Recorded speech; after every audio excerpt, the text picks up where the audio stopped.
आज ना मी गेले होते शॉपिंग करायला Zudio मी काय घेतलं ते तुम्हाला सांगतेच. पण त्याच्या आधी संडे होता. सगळा रूममध्ये तसाच पसारा पडला होता. कपडे वाळू घातलेले तसेच होते. भांडी तशीच होती. आधी ते आवरलं आणि मग गेले ब्रेकफास्ट करायला. ब्रेकफास्ट करून आल्यावर छोटे-मोठे कामं होते ते करून मग जेवण केलं. जेवायला संडे स्पेशल मस्त पनीर आणि पुरी होती. त्याच्यानंतर आवरून गेले तुळशीबागेत. तिकडे थोडीफार खरेदी केली. अद्विकसाठी छान-छान टी-शर्ट्स घेतले. त्याच्यानंतर टोप्या इतक्या गोड होत्या ना लहान मुलांच्या. पण मला त्याच्या साईजचा अंदाज येत नव्हता. तरी पण मी घाबरत-घाबरत ही एक रेनबोवाली कॅप घेतली कारण मला खूप आवडली होती आणि मग तिथून ऑटो करून डायरेक्ट गेले Zudio FC रोडला नवीन Zudio झालंय. तिथलं कलेक्शन बघायला मला जायचं होतं.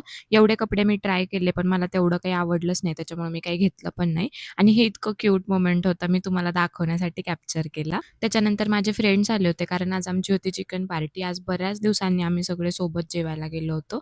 जेवण केलं, फालुदा खाल्ला, आल्यावरती पॅकिंग केली कारण मी उद्या होळी आहे त्याच्यासाठी घरी जाणार होते आणि असा होता माझा आजचा दिवस. भेटूया नेक्स्ट ब्लॉगमध्ये. बाय.